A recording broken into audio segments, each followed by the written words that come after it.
Hello everyone, আসসালামু আলাইকুম। আশা করি আপনারা সবাই ভালো আছেন। তো আপনারা অনেকে আ বলেন যে, "ভাইয়া আমি বাংলাদেশ থেকে ড্রপ শিপিং বিজনেস করতে পারবো কি পারবো না?" তো দেখেন বাংলাদেশ থেকে Amazon USA drop shipping business করা ইস কোয়াইট ইম্পসিবল। কারণ হচ্ছে যে দেখেন ড্রপ শিপিং বিজনেসের জন্য আপনাকে ১ম যে সমস্যায় আপনারা পড়বেন, সে সমস্যাটা হচ্ছে রিটার্নের ক্ষেত্রে এবং আপনার পেমেন্টের ক্ষেত্রেও। আপনি যখন বাংলাদেশের কোনো কার্ড ইউজ করে আপনি বিভিন্ন রিটেইলার ওয়েবসাইটে আপনি পেমেন্ট করতে যাবেন, আপনার ওই ওয়েবসাইটের আপনার কার্ডের এগেইনস্টে বিজনেস অ্যাড্রেস দেওয়া লাগে। তো আপনি যখন বাংলাদেশের বিজনেস অ্যাড্রেস ইনপুট করতে চাবেন আপনার কার্ডের এগেইনস্টে তখন কিন্তু ওয়েবসাইটে সেই অপশনই থাকবে না যে আপনি বাংলাদেশের বিজনেস অ্যাড্রেস সেই ওয়েবসাইটে ইনপুট করবেন। তো সেক্ষেত্রে আপনি ১ম এই একটা ঝামেলায় পড়বেন এবং তারপরে যে ঝামেলাটা আপনারা পড়বেন, সামহাউ যদি আপনারা পেমেন্ট প্রসেস করতেও পারেন, হয়তোবা পেওনিয়ার কার্ড দিয়ে অথবা PayPal এর মাধ্যমে যদি আপনারা পেমেন্ট প্রসেস করতেও পারেন, আপনারা ঝামেলায় পড়বেন রিটার্ন অ্যাড্রেস নিয়ে। দেখেন Amazon এ কিন্তু এখন Amazon USA তে অটোমেটেড রিটার্ন হয়। মানে আ কাস্টমার কিন্তু অটোমেটিক রিটার্ন লেবেল জেনারেট হয়ে যায় এবং কাস্টমার অটোমেটিকভাবে রিটার্ন করতে পারে। তো আপনার একটা রিটার্ন অ্যাড্রেস দিয়ে দিতে হয় Amazon-কে যে হ্যাঁ, এইটা আমার USA তে অ্যাড্রেস। তো ওই অ্যাড্রেসে কিন্তু অটোমেটিকভাবে রিটার্ন চলে আসে। আর Amazon সেলিং এর ক্ষেত্রে রিটার্ন হবেই, এটা খুব স্বাভাবিক একটা প্রক্রিয়া।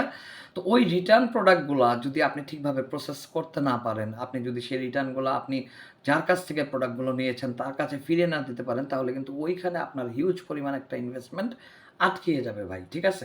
তো এই কারণে কিন্তু ড্রপ শিপিংটা ইজ কোয়াইট ইম্পসিবল। যদিও এটা একটা lucrative বিজনেস মডেল।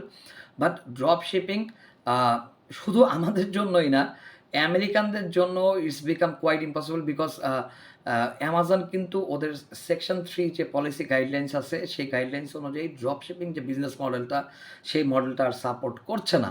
কেন করছে না? দেখেন আপনি Amazon এর সেলার হিসাবে আপনি Amazon এ পণ্য বিক্রি করবেন। Amazon এর থ্রুতে কাস্টমারের কাছে আপনি পৌঁছাবেন। তো কাস্টমার যখন আপনার কাছে অর্ডার করবে, আপনি সে অর্ডার কিন্তু করছে Amazon এ। তো Amazon এ যখন অর্ডার করবে সে এক্সপেক্ট করবে যে তার প্রোডাক্টটা Amazon এর কাছ থেকে আসবে। Amazon এর বক্সে আসবে।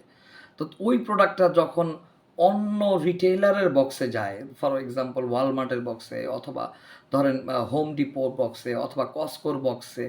তো এই বক্সগুলায় যখন প্রোডাক্টগুলা যায় তখন কিন্তু কাস্টমার মনে করে যে আমি অর্ডার দিলাম Amazon এ কিন্তু প্রোডাক্ট পেলাম Walmart থেকে। ওয়াই?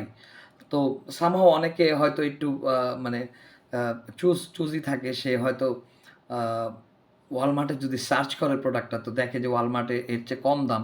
তো অনেক ক্ষেত্রে সে কিন্তু Amazon এ ক্লেইম করে দেয়। তো সেই ক্লেইমের এগেইনস্ট এ কিন্তু আপনার সাসপেনশন চলে আসে।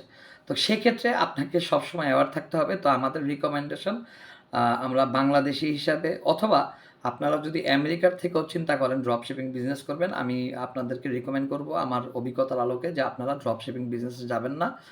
আপনারা বেটার আপনারা হোলসেল অথবা প্রাইভেট লেভেল বিজনেসে যান। তো এই ছিল আমার আজকের ক্লাস। আমি ইনশাআল্লাহ রেগুলারলি চেষ্টা করছি আপনাদেরকে এই ধরনের টিউটোরিয়াল ভিডিওগুলা শেয়ার করতে যাতে আপনাদের উপকারে আসে এবং আপনারা যদি বিস্তারিত Amazon সম্পর্কে কোর্স করতে চান এবং Amazon এর টোটাল নলেজটা গেইন করতে চান, তো আমার কোর্স ডিজাইন করা আছে। আপনারা কোর্সে জয়েন করতে পারেন। Thank you so much. আসসালামু আলাইকুম।